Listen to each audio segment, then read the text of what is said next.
by Duncan Leatherdale. BBC News image copyright Chris Slazer. Alistair Brownlee left a good job in a bank for a career talking about his beloved football club, Middlesbrough.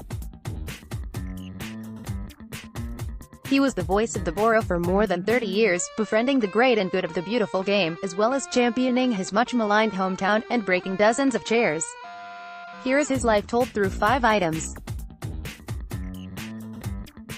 The Fan's microphone image captioned Ali's last commentary was for Middlesbrough's 2-0 loss to Hull City on the 7th of November 2015. Ali Brownlee's passion for his beloved borough made him a huge hit with fellow fans and at least one England manager during his 33 years commentating on Middlesbrough matches. He was the narrator for, to date, the most special moments in the club's history, says former borough player and manager and England boss Gareth Southgate. He found the balance of criticism and support, above all displaying his love for the football club. Image caption Gareth Southgate, pictured here during his time as borough boss, said Ali covered the most special moments in the club's history early in his career. A journalist dismissed Ali as merely a fan with a microphone. His offending weapon can be seen above. He wore that as a badge of honor, says Gordon Cox, his best friend and a colleague for many years, adding, it was a pointless exercise to pretend he was anything other than a big borough fan. He was the king of fan commentators, according to former Middlesbrough forward John Hendry, while Gary Gill, another ex-player who Ali enlisted as a summariser, says, Ali had the knowledge too. He knew more about the club than anyone else. Image copyright Chris Slazer. Image caption Ali started at BBC Radio Cleveland before moving to Century FM, returning to the rebranded BBC Tees in 2008. Ali started in 1982 by phoning in away game reports for BBC Radio Cleveland in exchange for a free match ticket and a match fee of £13. Later that season he began commentating on home games as well, juggling this with a full-time job at Barclays Bank. In 1995, as Borough moved to a new home, the Riverside Stadium, so too did Ali. Century FM secured the rights to Middlesbrough matches and offered Ali £17 a game, half of what he was by then earning at the BBC, but the opportunity to keep covering his team was worth the pay cut. Image caption Ali always posed for pictures with his interviewees, clockwise from top left, Gary Pallister, Gemma Lowe, Gaizka Mendieta, Tony Mowbray, Paul Truscott and Gordon Strachan. In 1998, with a gig presenting on Borough TV helping to fill the time between matches, Ali went full-time in the media, returning to the rebranded BBC Tees 10 years later. A married man with 2 young daughters, leaving the security of the bank for the uncertainty of seasonal work was a risk. I told him he had to go for it, says his wife Wendy, whom he had married in 1987. Image caption Ali was proud to be the voice of the borough. He inspired others, like future World Cup commentator Vicky Sparks, who met Ali when she was a cub reporter at BBC London. He was just so happy to be there and had this boyish enjoyment for football which the fans shared and loved. She says, he encapsulated the emotion of the moment. Ali was totally unscripted, preferring to speak off the cuff, which led to his most famous line in 2006 when Borough secured a place in the UEFA Cup final with a 4-2 win over Steaua Bucharest. Party, party, party, everybody round my house, for a Parmo, he screamed. The Judge's Parmo. Image copyright J. Leadbeater, Central Park Cafe. Image caption The Parmo is a teesside delicacy consisting of chicken or pork fried in breadcrumbs and covered with bechamel sauce and cheese like the Parmo pictured above. Ali was a proud product of Middlesbrough. He judged an annual Parmo competition in his hometown and his friends mark each anniversary of his death by eating one in his memory. But Ali held a dark secret. He didn't actually like Parmos. Wendy says, he much preferred his fish and chip Fridays, and although he disliked his town's signature dish, he loved the place. Image copyright Brownlee family. Image caption Ali was born on the 14th of April, 1959 to Malcolm and Mavis Brownlee. He never wanted to live anywhere else, says his father Malcolm. And there had been opportunities to move. When Century FM acquired the commentary rights for Manchester United, station bosses asked Ali to be the voice of the Red Devils.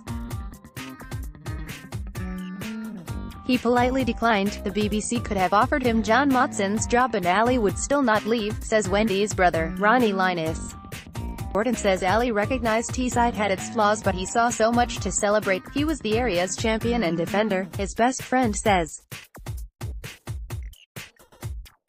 He believed in it. Image copyright Brownlee family. Image caption Ali with his mother Mavis, who died in July 2018, and father Malcolm. Ali was born on the 14th of April, 1959 in Bylands Street in Middlesbrough, within shouting distance of Borrow's former home, Ayresome Park. The first child of Malcolm and Mavis, Ali was a chatterbox from the outset. I always say he was inoculated with a gramophone needle, laughs Malcolm. He left school at 16 to work for Barclays, rising to be a small loans manager. A lover of Shakespeare, he enjoyed amateur dramatics and had a distinctive fashion sense with his colorful coats, berets and braces.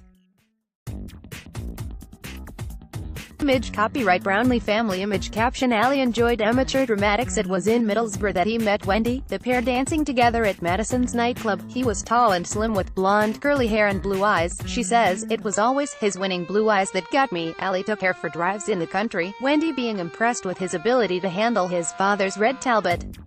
His first love had been naughty. A set of the books was all he packed during one childhood attempt to leave home.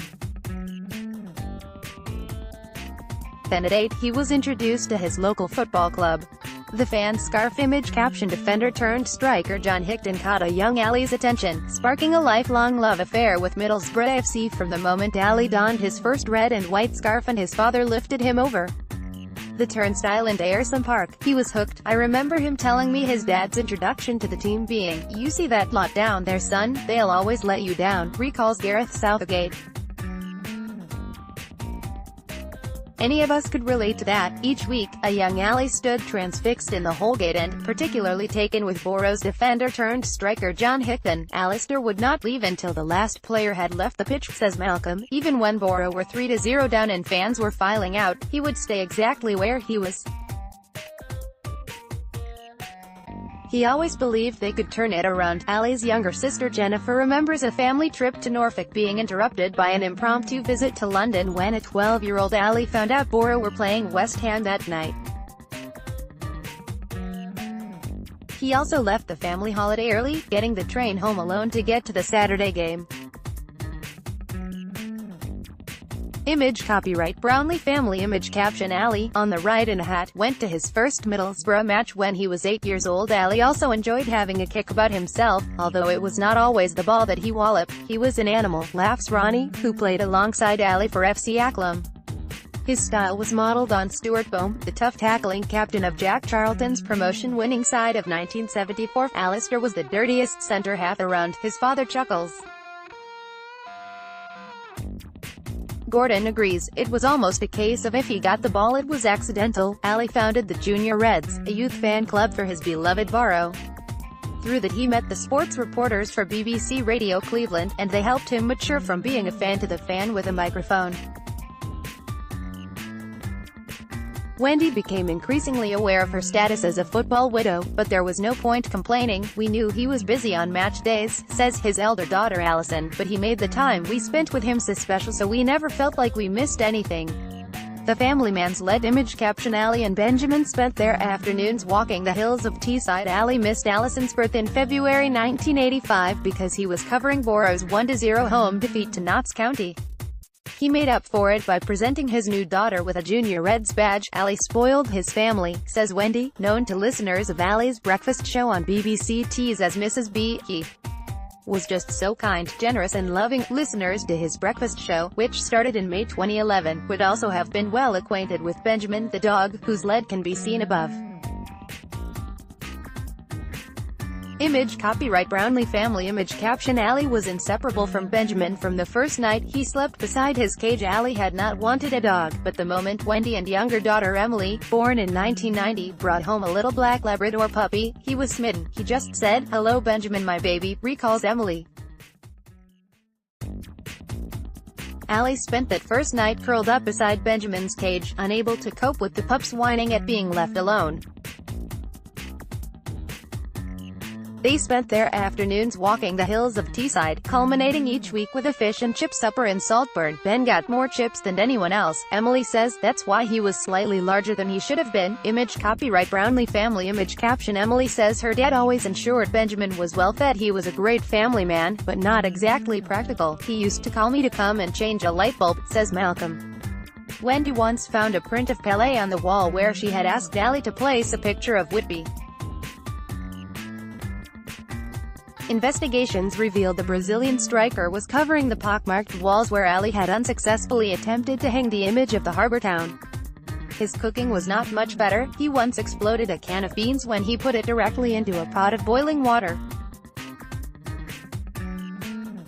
Image copyright Brownlee family. Image caption Ali and Wendy married in 1987 when Italian striker Fabrizio Ravanelli signed for Middlesbrough. Ali decided to treat his family by cooking them pasta. He just cooked some dry pasta and a jar of sauce, but he looked so proud of himself. Alison laughs. The pasta was rock hard.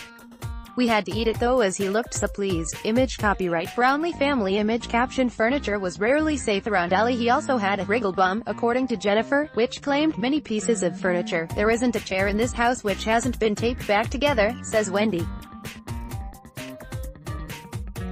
Image copyright Brownlee family. Image caption Wendy and Ali were married for almost 30 years. Alison recalls her father putting his foot through her wedding dress as they arrived at the church. He was so clumsy but just always seemed totally oblivious to the destruction he caused. Image copyright Brownlee family. Image caption Ali put a foot through his daughter Alison's wedding dress on her big day. The legacy bear. Image caption The Middlesbrough Bear was one of the hundreds of tributes left to Ali by fans after his death. Ali died on Valentine's Day 2016 surrounded by his loved ones, 3 months after being diagnosed with bowel cancer.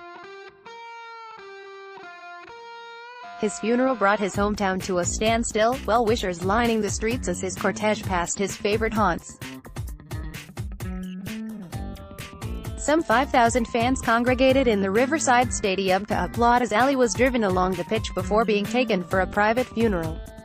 Media playback is unsupported on your device. Media caption Voice of the Borough. Ali Brownlee laid to rest. Benjamin sat in the front seat of the passenger car and pew of the church, his eyes fixed on Ali's coffin. According to Ronnie, it was only after he died that I realized how much he had done for others, Wendy says. Ali raised funds and awareness for numerous appeals including Zoe's Place, Children in Need, Motor Neurone Disease, Sport Relief and the Middlesbrough Hospice. Image copyright Laurie Cox. Image caption Ali's two best friends, Gordon Cox and Benjamin the dog, went to the Riverside after his funeral. He would never say no to anybody, says Jennifer. And the fundraising continues. A 5 km run has been staged in his memory each year since his death, fitting for the man who completed the first Great North Run. Image copyright Cease Laser. Image caption Hundreds of tributes were left for him outside the Riverside and his words live on too, his most famous quote having been painted on a wall on the approach to the Riverside. The voice of the Borough will not be forgotten, says Gordon. The world is a much quieter place without him.